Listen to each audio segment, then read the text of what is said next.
I'm talking about a deep, sincere purpose that even when you're down to the rut of your life, down to your last dollar, that you're still going to do something. We call it whatever it takes. You can call it going 120. You can call it making the sacrifice. You can call it doing the thing when you just don't really want to do it. But whatever it is, we tie that to a reason, to a purpose, backed by a set of values. And that's what I'm here to talk to you guys about, is that value system. Because when we do that, life, and you can agree with this, you can disagree with me if you will, but life tends to be a little bit more effortless. Where we shift from life happens to me, now life is happening through me. Because when I saw my dad beating up my mom, the first thing I realized is I want to be a man who loves. So love must be my first core value in life. So that means every single decision that I'm going to make in life, no matter what, is going to always come from a place of love. And that's in business, relationships, your health and fitness, the relationship you have with your beautiful body, the relationship you have with your parents, the relationship you have with your job. Even if you're in a job focusing on getting out into the marketplace and solving a specific need so you can create a significant impact in the world for other people. These are values. Going out through my childhood development now, my dad's coming around, he's harassing me, he's treating me like a piece of crap, like a little turd. He would come around to my school and he would see people try to hang out with me. He would say, don't hang out with Anthony because Anthony's a gypsy. And that's true, I'm an American gypsy. So my family is not the ideal, average or normal routine base of society where you can get married to anybody who you want to. You can believe in anything you want to. You see, in my family culture, it's very rigid. You are born. You are told you're not going to amount to nothing in life.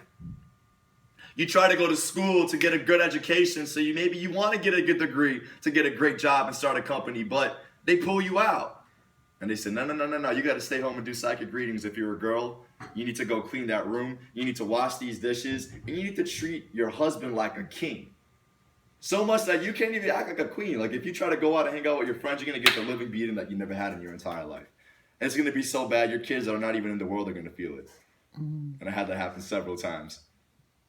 But there comes to a point where when you stick up for ourselves, because that's what I did. My family was trying to condition me and to ingrain me trapped in that little box. And I talk to Chris about this all the time. In fact, I shared this with you the other night. In fact, I'm going to share something with you. And I'm going to relate this back to everything that I'm talking about. So flow with me. A lot of us tend to live in this little box, right? Now picture everything around this, here. These are universes, galaxies, it's an atmosphere. And then we've got this little box, and we call this reality. And inside of this reality, there is always either a significant person, belief system, a value system that's been handed to us, like a Bible or some sort. This is not to be religion or to downgrade anything. I love God. I believe in God. He's working through me right now too. So faith. But there are these little thoughts and people that tend to downsize us to the point where whenever we try to leave this box, they say, oh, no. If you leave this box, we're going to disown you. You need to go to school, get a good degree, and get a good job, or you better get the F out of my house. That's what my mom used to tell me. She said, you better get out and go marry a shori. In the gypsy culture, that means a gypsy woman, or we're going to blackball you from the family. You need to get that good job and give all your money to your family because family is everything. Until the moment I finally saw that the box they were living in was actually just the box. And what nobody in that family realized is that there's actually a small little door somewhere around here. You can create it yourself, kind of taking an axe and just beating it up. Bam! Chuck Norris kicked that bitch down. Yeah. Like that. And you get out of that box. And you start to explore other things around you. And then through that process, as you're making mistakes, I dropped out of college. I'm a college dropout. I went 2 years. In my second year, that's when I fell in love with coaching.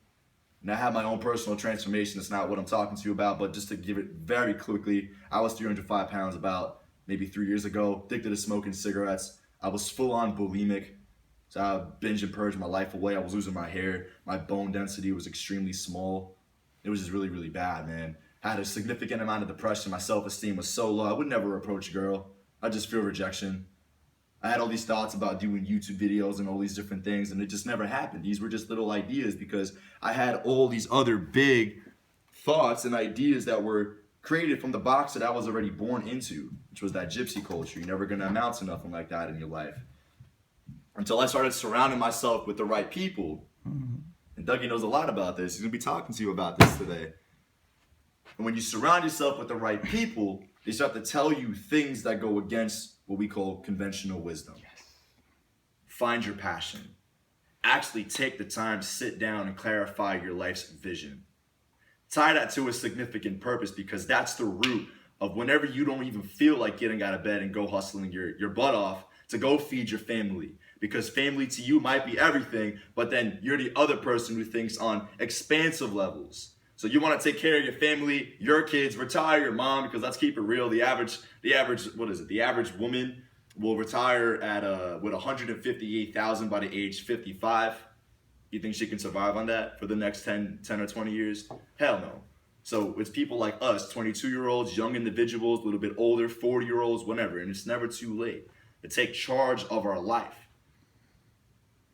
And then to take a step back and say, well, you know what? What are the guiding set of philosophies via values that I'm going to operate through to ensure any decision that I make, whether it's through love. So I'm a person of personal growth and development. I'm going to put that on my schedule. I love quality relationships. I'm a keen believer in health and fitness.